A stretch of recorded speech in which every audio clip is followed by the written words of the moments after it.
So, brief introduction, Doctor, before you start your presentation. We have with us Dr. N. Haraprasad, Professor, Department of Biotechnology, SJC Engineering College, JSS Science and Technology University, JSS Technical Institution, Campus, Mysuru. Dr. N. Haraprasad, a self-motivated achiever with PhD in Biotechnology from University of Mysuru. 28 ವರ್ಷಕ್ಕಿಂತ ಹೆಚ್ಚು professional experience ಅಂದರೆ teaching, ಸಂಶೋಧನೆ ಮತ್ತು ಆಡಳಿತದಲ್ಲಿ ಹೊಂದಿದ್ದಾರೆ. Professor he is now the professor of biotechnology in the Department of Biotechnology, JSS University. His research interests include plant pathology, screening of antiviral compounds, medical biotechnology, biosimilars, signal transduction in metabolic disorders, special reference to infectious and non-infectious diseases widespread in Indian population. Professor has supervised 47 UG and PG students for their dissertation work, and he has also guided one doctoral student for his PhD. He has produced more than 40 research publications in different national and international journals of repute. He is a good orator and has delivered many workshops for students, researchers, and professionals. He is an outstanding academician and administrator. Professor Haraprasad has also served as first Deputy Registrar of JSS Science and Technology University for more than 5 years, and his objective is to be a loving teacher of simple truth, teach, inspire, and empower himself and others. This little background, I request Dr. Haraprasad to deliver talk on recombinant DNA technology. Today we have with us our esteemed KSTA member, Professor Suraj Mulimani sir. On behalf of all of you, welcome Dr. Haraprasad and Professor Mulimani sir and all the participants who have joined for this webinar. And I request, rather urge the students to if you have any questions, you can always write in the chat box, which will be asking Professor Haraprasad sir to give his answers to your queries, questions, or doubts. You can make use of this platform so that in your PU exams you can do well. With this word, may I request Dr. Haraprasad take over and deliver his talk. Over to you, Professor. Good afternoon, everybody. So good afternoon to Dr. Ramesh and Professor Mulimani sir, and I'm indebted to Dr. Ramesh for having provided me this opportunity to come online and address all the dear students who are aspiring future scientists or engineers of this great country. So with this, I would like to move on to the topic of today's interest, which we have chosen, that is recombinant DNA technology. Okay, before we go further with the introduction Dr. Ramesh has given me, yes, definitely my whole life's objective is to be a loving teacher, so that students like you can actually, I can deliver some things to the next generation and make them feel comfortable in understanding the life in creativity. So when I to begin with,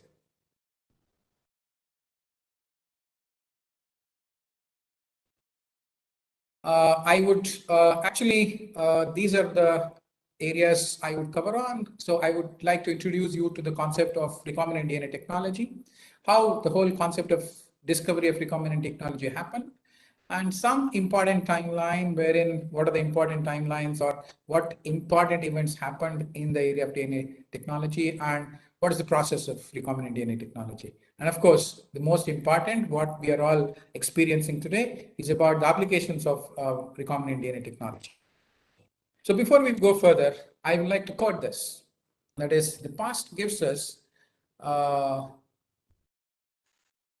knowledge and experience, and the present gives us the power to change things. Together, the past and the present allows us to envision and shape the future. I would like all the participants to keep this in mind, because I would refer this again at the end of the lecture and link this to how we are as human beings. We are taking our life forward in the most beautiful manner as we can envision it.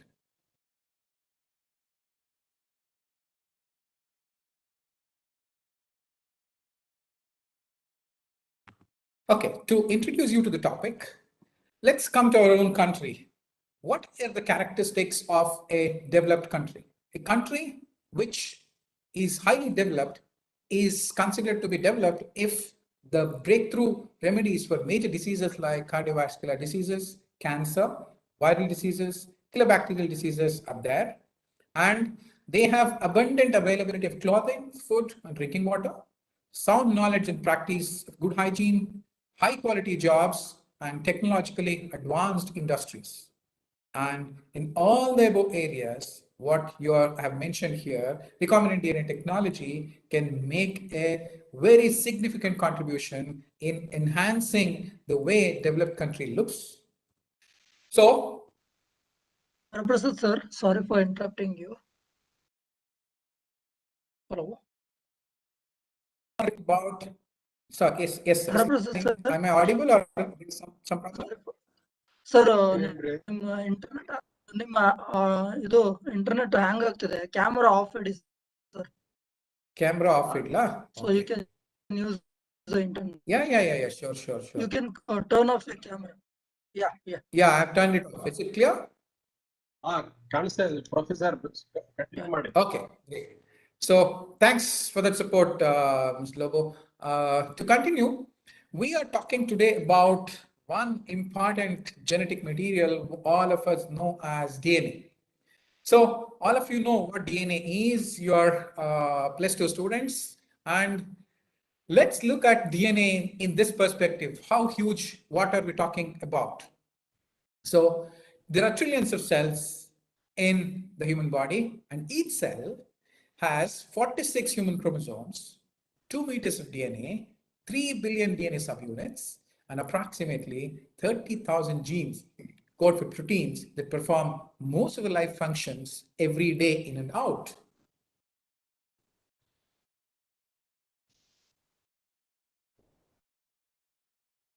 Okay, the application of technology to improve a biological is what it is all about in recombinant.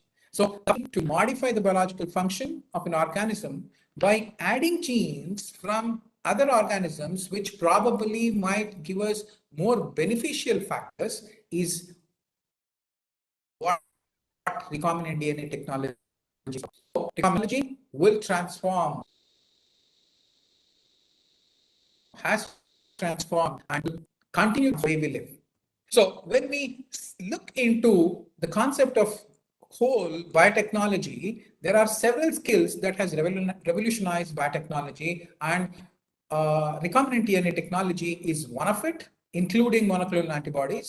These are the wide perspectives of all the technological developments which we have had over the past several years, wherein we have seen a lot of development, and recombinant technology is one such in the area of biotechnology. So recombinant DNA technology is one of the recent advances in biotechnology, which was developed by two eminent scientists, Boyer and Cohen. And this happened in the year 1974, because it actually happened in 1973, but we all came to know about it in 1974 when they published it. So we will take it as 1974. So Boyer and Cohen, so a glimpse of them, look how happy they are, because they are Nobel laureates and they have received Nobel Prizes in medicine. And Cohen in 1986 for his work on discoveries of growth factors, and Herbert Breuer, who constructed the first DNA using bacterial DNA in plasmids. And 1935 and 36, they were born. So look at the contributions, and when you make such always you would like to definitely experience such success in life, and recombinant DNA technology is one area which you can follow and get into that, wherein you can really transform everybody's life. So recombinant DNA technology, which is popularly referred or abbreviated as RDNA technology, is recombining genetic material of different organisms. I mean to say unrelated probably together, or in other words, recombinant DNA is DNA constructed using all the laboratory methods of genetic recombination, such as molecular cloning, etc., and transferring selected fragments of DNA and to bring together genetic material from multiple sources, creating such sequences that would not otherwise be found naturally in the genome. So, recombinant DNA technology only becomes useful when that artificially created DNA is reproduced, which is known as DNA cloning. And RDNA is possible because DNA molecules from all organisms share the same chemical structure. So they differ. What do they differ in? They differ only in the nucleotide sequence within the identical overall structure, which we all know. And RDNA is the general name for a piece of DNA that has been created by the combination of at least, not restricted to, 2 strands of DNA.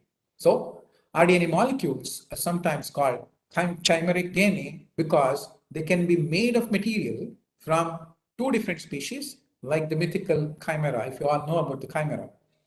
So RDNA technology uses palindromic sequences and leads to the production of sticky and blunt ends. You will just in a minute look at the picture wherein how sticky and blunt ends are created.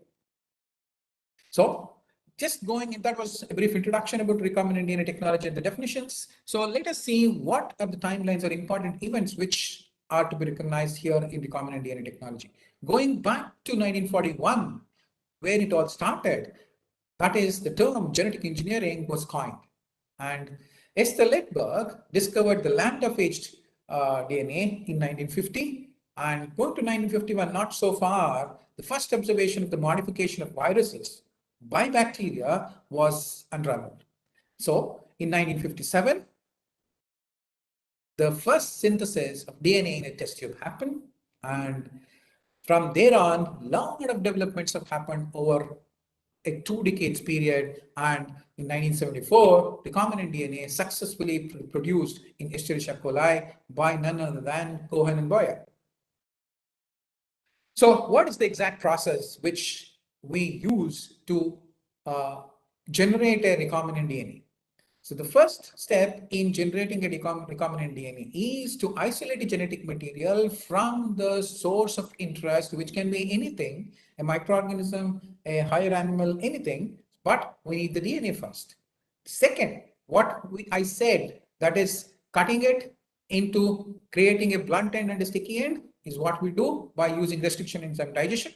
Then we amplify it, because DNA, one piece of DNA is not just enough for recombination. So we get multiple copies, millions of copies of that particular DNA of interest. Then we do a ligation of DNA molecules because we want them to come together and give us a different property altogether.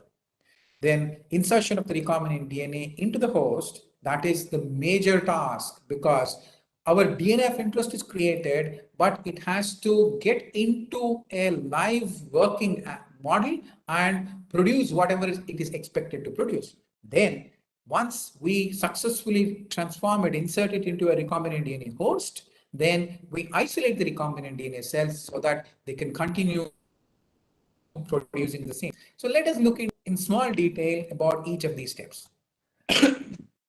So I said there are 6 steps: isolate DNA from 2 sources, cut both DNAs with the same restriction enzyme, mix the DNAs, they join by base pairing, and add DNA ligase and seal DNA with covalent bonds put plasmid into bacterium by transformation, clone the bacterium. So you get your clone, you get your recombinant organism. So I think I've made it as simple as possible for you to understand. So slight bit more about each of these steps. So what really happens in each of these steps?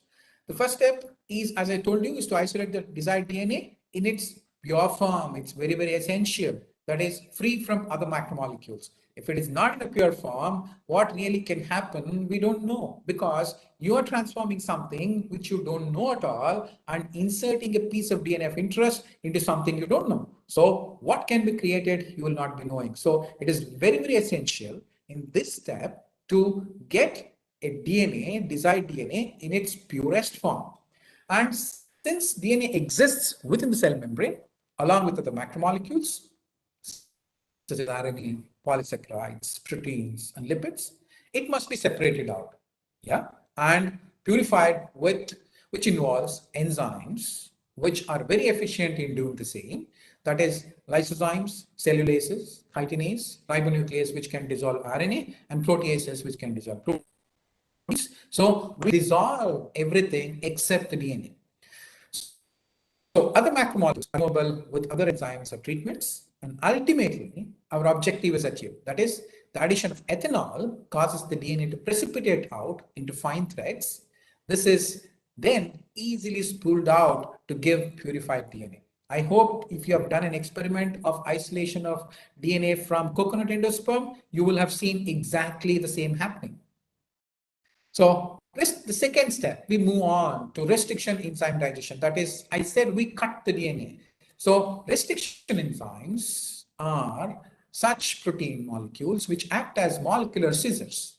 So they splice the DNA at very specific sites. Such reactions are called as restriction enzyme digestions. So the process here involves incubation of purified DNA with selected restriction enzyme at conditions which are optimal for that specific enzyme to act and cut. So the technique which is further adopted is agrostell electrophoresis, which is used to reveal the progress of the restriction enzyme digestion, how far it has cut and where it has cut, has it exactly done its job. Of course, it will have done it because it's a biological enzyme and they are very specific. So this technique involves running out the DNA on an agar roaster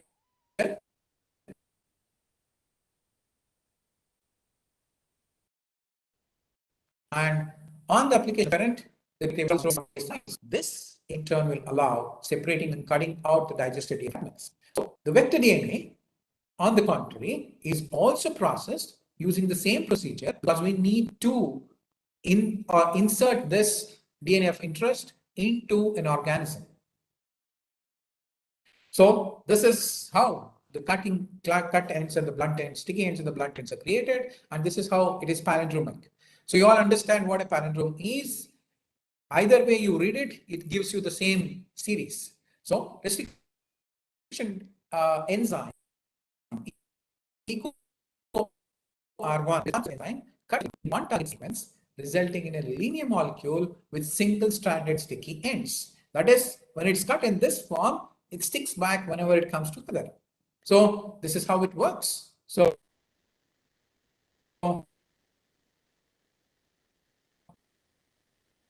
first, R1 recognizes sequence, and then so it goes to its corresponding area or corresponding strands on the other DNA. Then I told you that that was the second step. So what is the third step? You want to amplify this. So how do you do that? Amplification is done with the technology you all might know as polymerase chain reaction, which is a method of making multiple copies of DNA sequence using one other enzyme, which we call as DNA polymerase. And this is done in vitro. And this helps to amplify a single copy or a few copies of DNA into thousands to millions of copies. A wonderful technology which has transformed the way we look at our strength to actually manipulate the DNA. So PCR reactions are run on instruments called as thermal cyclers using the following components. That is essentially what we put into the reaction mixture. The First one, we call it as a template, that is DNA to be amplified. The second, you call it as a primer, which is small, chemically synthesized oligonucleotides that are complementary to a region of the DNA as we have excised it using restriction enzymes. And next, the action of the enzyme, that is very essential, that is DNA polymerase, which replicates the copy of the DNA. Then, of course, nucleotides, which is very, very needed, which forms the backbone, needed to extend the primers by the enzyme. So now what really happens? The cut fragments of DNA can be amplified using PCR and then again ligated with the cut vector. So the sticky and blunt ends, it sticks at the sticky end and the blunt end, it elongates. So next, the fourth step, what is involved in process of generating a recombinant DNA is ligation of DNA molecules. So what really happens? So the purified DNA and the vector of interest are cut with the specific restriction enzyme, and this gives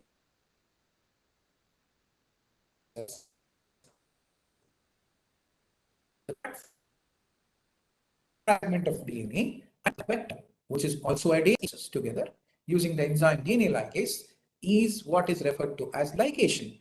So the terminologies are very simple here, not complicated. So the resulting DNA molecule is a hybrid of two DNA molecules, the interest molecule and the vector molecule. So in the terminology of genetics, this intermixing of different DNA strands is what we refer to as recombination, as you might all have studied it. Hence, this new hybrid DNA molecule is also called a recombinant DNA molecule, and the technology is referred to as recombinant DNA technology because that's what you're doing. You are recombining DNA, which is existing in all organisms, taking whatever is beneficial from different organisms, putting it into one and getting out a desired feature out of it. The fifth step. What is the fifth step? Insertion of recombinant DNA into the host. So in this step, the recombinant DNA is introduced back into a recipient host cell, mostly bacterial cell because of the convenience. And this process of insertion of recombinant DNA into the host, we call it as transformation, because what is getting transformed here? The host cell is getting transformed. It is letting go its own identity and assuming a new identity as a transformed recombinant DNA or recombinant cell. So the bacterial cells do not accept foreign DNA very easily. Of course, nothing foreign is accepted at the cellular level also. So what do? Therefore, they're treated to make them competent enough to accept new DNA. So the process used may be thermal shock, calcium ion treatment, electroporation, or any such many of the tools we have to make it competent. So what we call it. So once they are ready to receive the DNA, foreign DNA, so isolation of the recombinant cells, they receive the foreign DNA and get impregnated or get transformed. So the transformation process generates a mixed propagation of transform and non-transformed host cells. So on the cell, we are having a reaction mixture wherein we are allowing everything to get mixed up. So the selection process of the transformed cells is very essential, and how do we filter the transformed host cells is very, very unique and very interesting. So what do?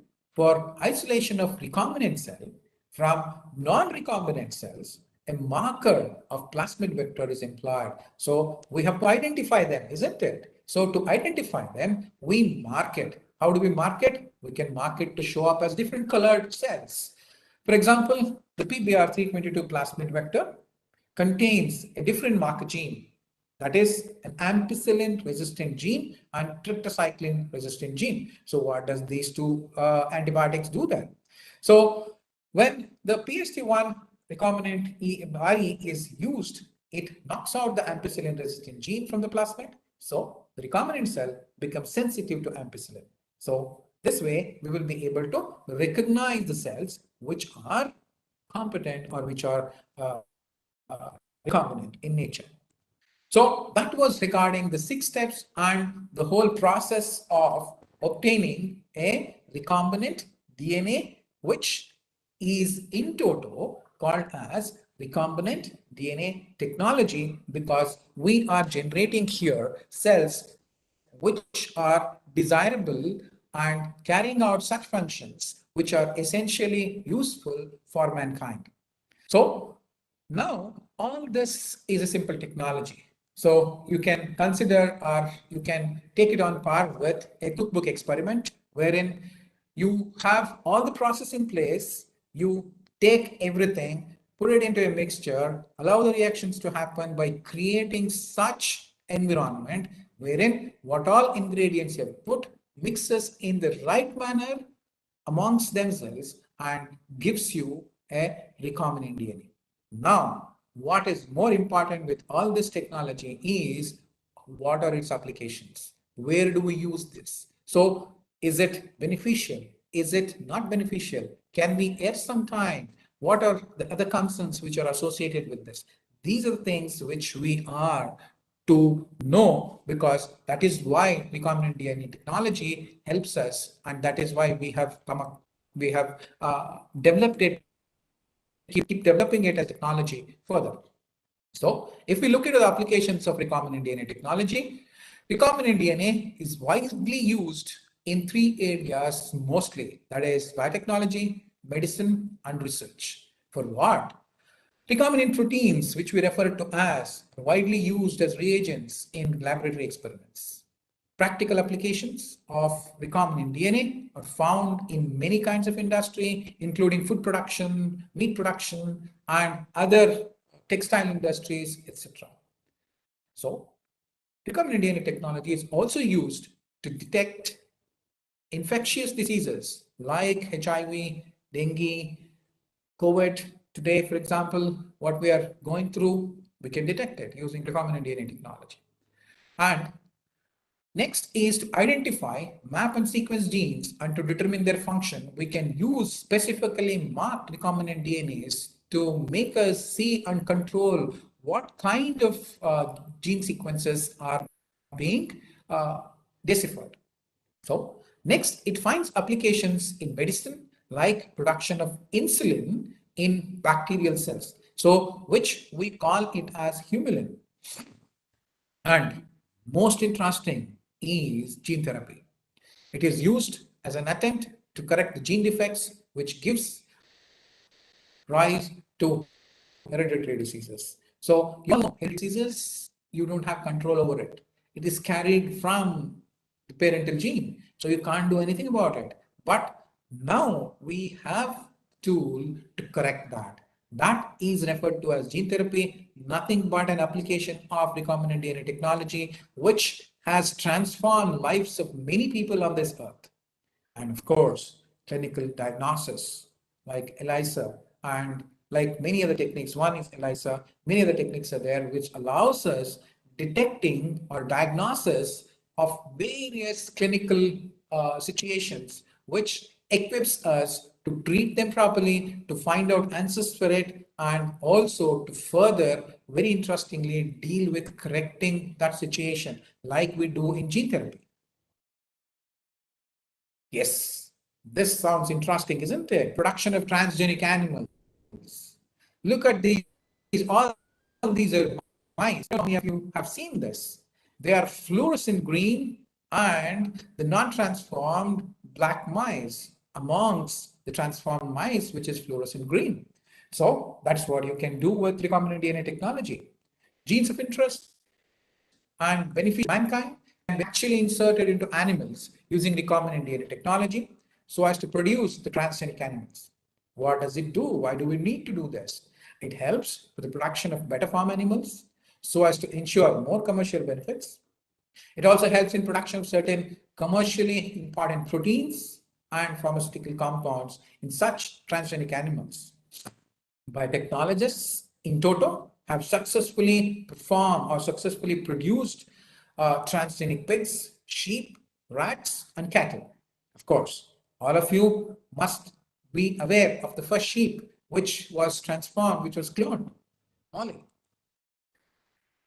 It's there, the picture. When we are talking about transformed animals, using recombinant DNA technology, which we refer to as transgenic animals, transgenic cow has been produced. So this has the potential to produce 13% more milk protein, and the protein in its milk is 13% more than the normal cow. Yes, Tracy, wonderfully looking at us. Tracy is the first transgenic animal to produce a recombinant protein in her milk. And of course, bottom you see the fishes. So the transgenic fish, most of its kinds, or 3 or 4 kinds of fishes, have been transformed using recombinant DNA technology. What is the advantage? You see, it can grow up to 6 times faster than the wild type fish and more in size. This is EnviroPig, referred to as EnviroPig. What is an EnviroPig? EnviroPig is nothing but transformed pigs, wherein using recombinant DNA technology. For various reasons, we use this, especially for transplantation of organs, and we store and grow it in them and use it for transformation or transformation of organs, transplantation of organs. Sorry, not transformation, transplantation of organs. So these are just a few examples I've given. There are many more interesting transformations which mankind has done, which scientists have done, and they're trying to enhance the lifestyle of all human beings on Earth. Transgenic plants, yes. You see today in the market a lot of fruits and vegetables, which are very attractive. They have different colors. There is no restriction today that chili should be red only. You have bell peppers, which are yellow, which are green, which are orange, which are red, all colors you have. And you also see that plants are producing the size of the brinjal, the size of the vegetable you get is not the normal size of the normal wild variety. These are sometimes 10 times more in size. So how does this happen? This happens because of recombinant DNA technology, wherein we have been able to generate transgenic plants. Tools and techniques of genetic engineering are very effectively applied to produce these transgenic plants or genetically modified plants, as they're referred to as. Many transgenic plants have been developed with enhanced desirable traits like resistance to herbicides, insects or viruses, or with expression of male sterility, production of commercially important biochemical, pharmaceutical compounds, etc. The classical example which we can take when we talk about transgenic plants is golden rice, wherein successfully scientist has introduced vitamin E into rice. And why vitamin E? Because this is not easily available, and because of this vitamin E, many children across the world suffer from malnutrition. So golden rice has transformed their lives altogether. And of course, there are many other traits which have been beneficially introduced into plants. For example, the flavor saver tomato, which is genetically modified tomato, which is resistant for pest attack. And also, weedicide resistant crops have been generated because weeds are a pain for the farmers, because when they cultivate, weeds grow faster and they decrease the yield of the crop. So this can be controlled by actually growing herbicide resistant plants. So when they spray the herbicide, they don't kill the plants because they are resistant to that herbicide. The only which are weeds gets killed. So managing weeds become very easy by utilizing such transformed resistant to herbicides. Very nice example of a cotton crop which is resistant to the bollworm infection. It is evident on the right side. If you see, this is a not transformed wild variety of cotton, which is totally infested by bollworm and the whole field is destroyed. There is no yield at all. On the left side, you can see happily snowy area that is not snow but cotton, a very good yield of cotton. This is all because of recombinant DNA technology. And what is this called as?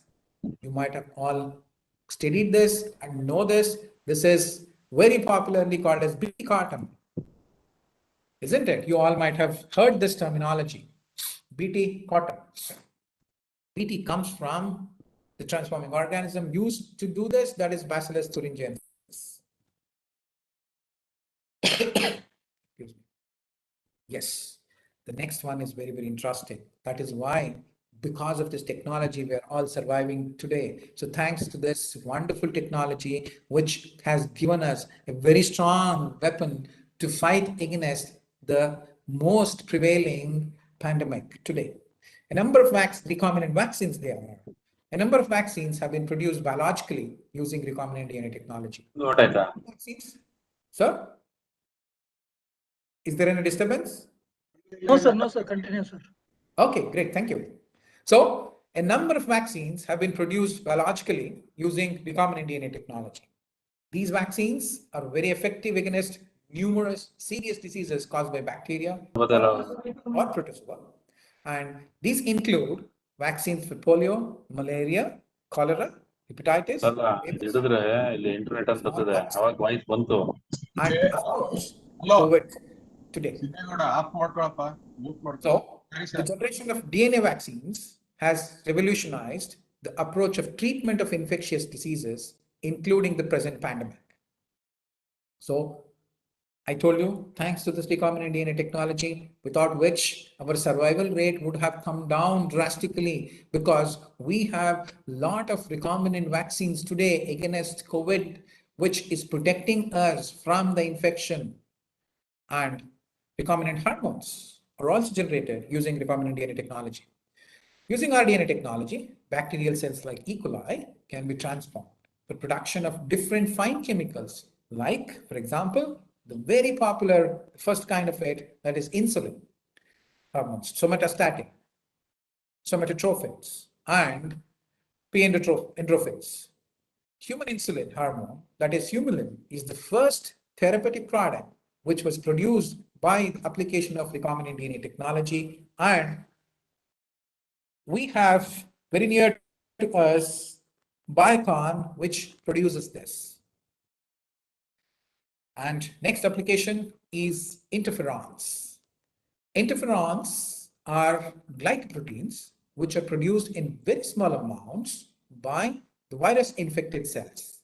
Interferons have antiviral and even anti-cancerous properties.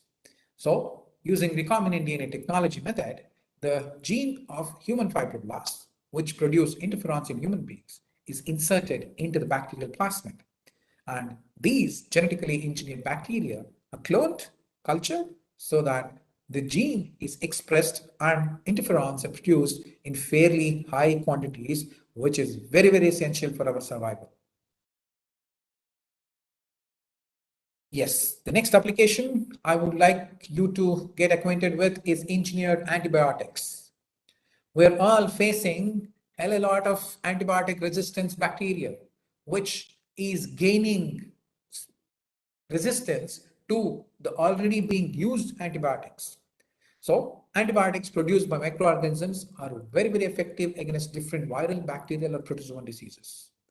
Some important antibiotics are like all you know, tetracycline, penicillin, streptomycin, novobiocin, bacitracin, etc., which have an bacterial or microbe origin. Recombinant DNA technology here helps in increasing the production of antibiotics by improving the microbial strains through modification of their genetic characteristics and enhancing the production of these antibiotics by using these microorganisms, which inherently produce it, but at a lower concentration, but we can enhance it using recombinant DNA technology and thereby get these antibiotics in the required quantity for all of us for the consumption of the deceased. Yes, another application which is very interesting is this is diagnosis and prevention. Recombinant DNA technology have greatly solved the problem of conventional methods for diagnosis of diseases. If you go back and ask your dad or your grandparents how or what happened when they visited doctors, when they were ill. So there used to be only one doctor who is just by analyzing all your physiological parameters without the assistance of any diagnostic tools, with a bare stethoscope, wherein he reads the pulses, he reads the heartbeat, and diagnoses what is wrong with that individual and why the disease, what is the disease which he or she is suffering from. Unlike that day, today, nothing of that sort happens because every physician or every doctor is assisted by a lot of technologies which can precisely pinpoint what is the kind of disease the person is suffering from.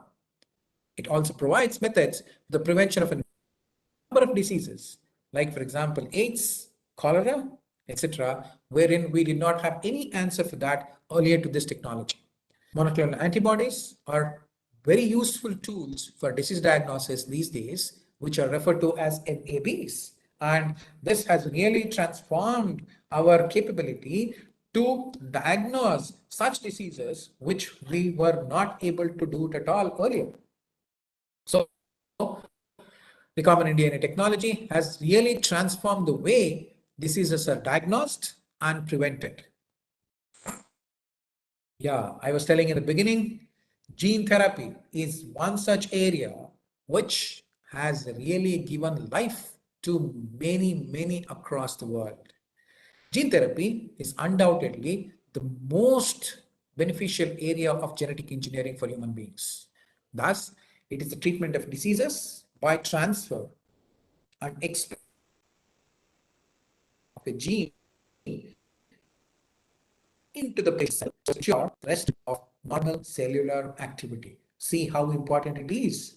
In some genetically carried diseases, what really happens, there is a defective gene which is not performing its normal function.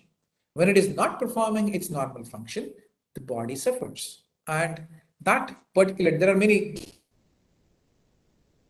genetic disorders to deal with it, but there are many. So there was no answer. People with such genetic disorders used to just succumb to the disease and die. Today, we definitely have a solution. A decade ago, this technology was really, really very expensive. Today, with the advent of technological developments which has happened in the area of recombinant DNA technology, this has also been erased. Now today it's available at a much better price, which is affordable with a lot of people across the world. And gene therapy has really given solution to many, many across the world, which has given them opportunity to live further.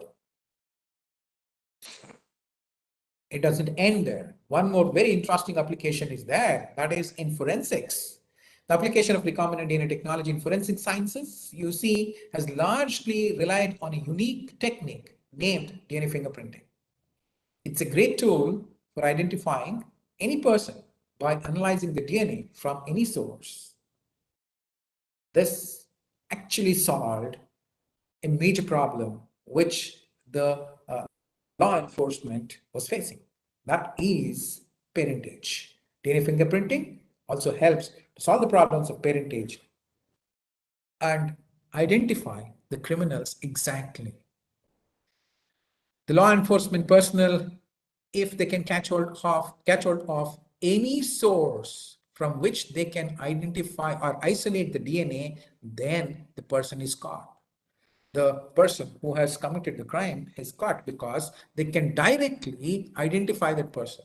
It is like a signature. We cannot go wrong at all. You can directly pinpoint that this is the person because each individual's DNA is very, very unique and it can be differentiated from each other. with whatsoever number of the total number of population we have in the world. So each of us carry a unique sequence of DNA, which is not repetitive in nature in any other human being. So it's easy, and this has given a great tool in the forensic field to identify criminals and to solve the problems of parentage. Of course, the world is screaming today because with all our other activities of human activities across the world, which was not all that nature friendly, has led to degradation of the environment. So there is a solution. Yes, recombinant technology has a solution for this also. Genetic engineering makes its contribution to the environment protection in various ways.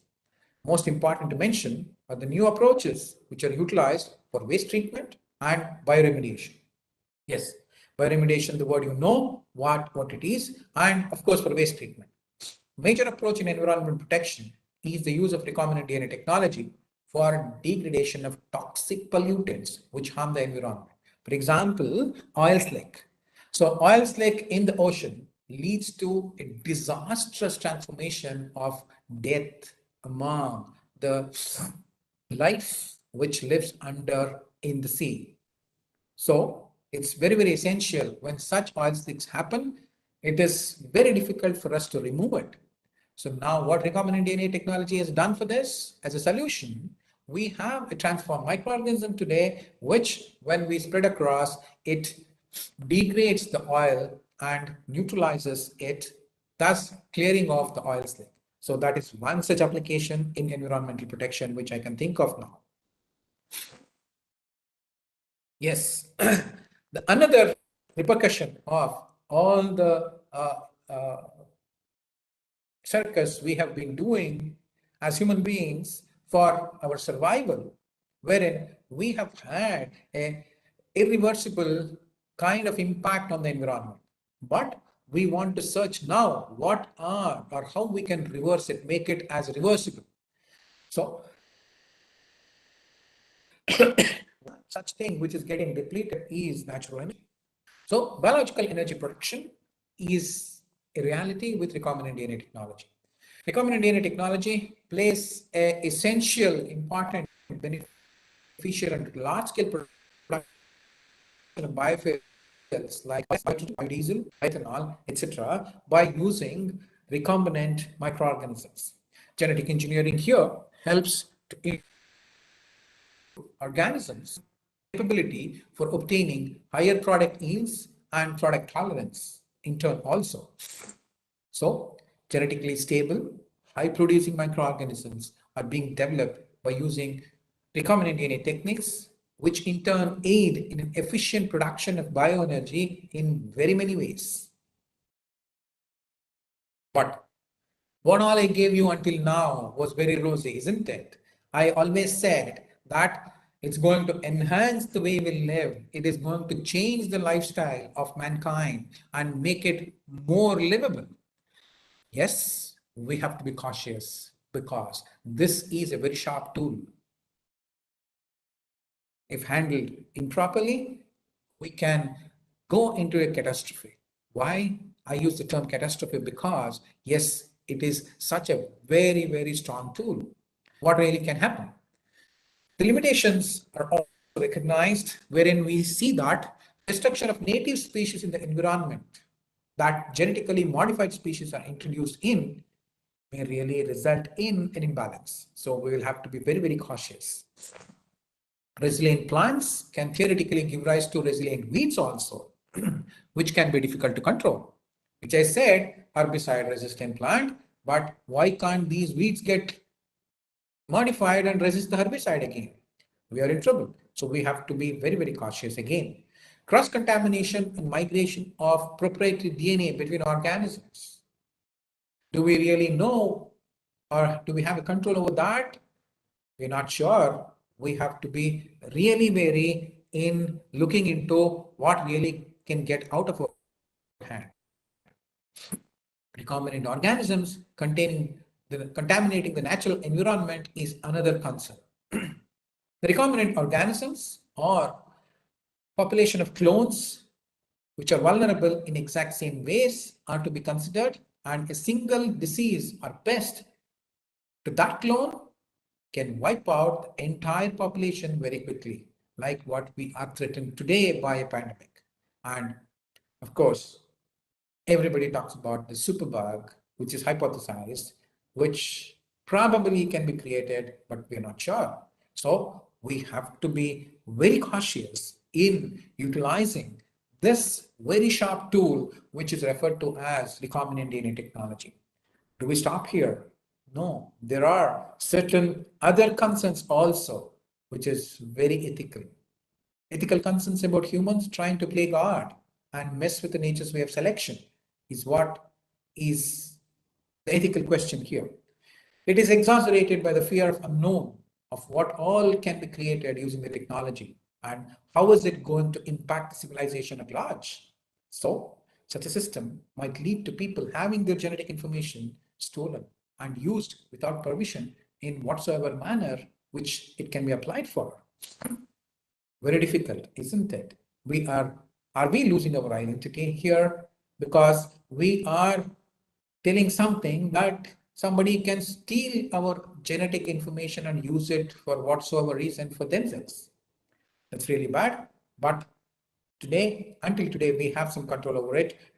Not much of difficulty we have faced in this, but it's again an ethical question we all have to answer when we have such sharp technology. So with that, I thank KSTA for providing me this great opportunity to address the young budding scientists, the future of our country, not just our country, but the world, who can create a lot of difference in taking this very sharp tool in their hands and providing us with whatsoever greener, cleaner, more friendlier environment for all of us to live in the future. Thank you, one and all. Dr. Haraprasad sir, it was a very scholastic and informative talk. Thank you so much, sir. Technology. The presentation was very systematic. Sure, students would have got a lot of take-home messages from your talk. Now may I request our esteemed KSTA member, Professor Moolimani sir, for his comments.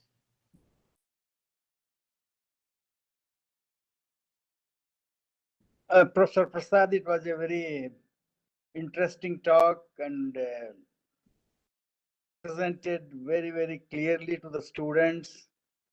Lot of concepts, ideas, and also, you have discussed in detail even about the threats too. Professor Prasad, are you listening me? Professor Prasad, can you listen me? Yes, sir. Yes, sir. Yeah, now only one thing, apart from threats, benefits, and all those things, ethical issues. Yes, sir. Are there any studies being undertaken on these recombinant DNAs, like, epigenetics? Yes, sir. Because through epigenetics, one can change many sir. human behaviors, whether it is talent, whether it is athletic capabilities, so many things. So Yes, are sir. there any studies on these recombinant DNAs? Yeah, epigenetic studies I intentionally did not touch upon here because I don't know what level of understanding the +2 students have on epigenetics. But yes, you are right. There are very many studies which are happening on how recombinant DNA technology can have an impact on the epigenetics and also on how we can change the human behavior totally, our responses to the environment. So it's really area of research which is ongoing, and a lot of efforts have happened. And true, as you said, there are other applications also which I might not have touched upon, but yes, recombinant DNA technology is a very powerful tool with us today. This issue of nature versus nurture, one can see it hardly in 2 generations. It gets passed down. So it should be easier, isn't it? Isn't it? Through these epigenetic studies. Yes, sir, definitely. Yeah. It should be easier, much easier. Okay. Thank you, Professor. Wonderful talk. Thank you, sir. Thank you, sir. Thank you. And to all our readers, I'll take just a minute, Dr. Ramesh sir and Mulimani sir. I said in the beginning, I quoted a statement wherein our past makes us more stronger and gives us the tool to go forward in a better manner. Yeah. So here I would like to reiterate that statement and say we have a very strong mythology which gives us a lot of ideas and a lot of backup, wherein in the mythology you see our gods were capable of transforming human beings into animals with just one wish. So what's that? Are we heading there? Is that tool which we see, which we read in our mythology with that background somewhere in Sanskrit literature, there might be hidden something which we are still to unravel, which can give us the technology. In a Discovery Channel series, they have brought out a lot of such facts wherein they term it, can humans live forever? And they take it forward very scientifically, wherein it is astonishing and very interesting. So are we learning, relearning what our mythology has given us? Yes, we are very strongly doing it, and definitely our future generation will lead to a very stronger, much better life for human beings. Yeah. Yes. Thank you. That's possible. Thank you, sir. Dr. Prasad ಅವರ video on ಮಾಡಬಹುದು. Okay, I'm sorry. Now. Students, Audio and video. Globo, are there any questions from students? ಇಲ್ಲ sir ಇಲ್ಲ sir. Professor Prasad, it Yes, was sir. a very scholarly talk. You covered right from the basics of DNA molecule, then continued with what recombinant DNA technology is, scientists and Nobel laureates who have contributed to this field, and timeline, isolation of genetic material, various applications.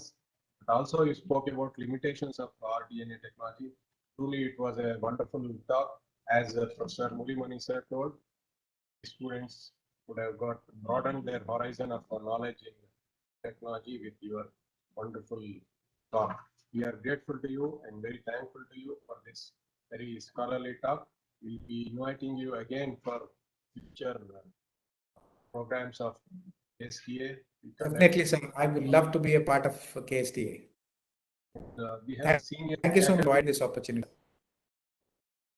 Professor, senior faculties also have joined for your talk. Dr. Akshata Naik from. Oh, that's great, sir. No, I was not addressing them actually. Dr. Vanita Krishna, she is a professor in Garden City College. She also has joined this talk.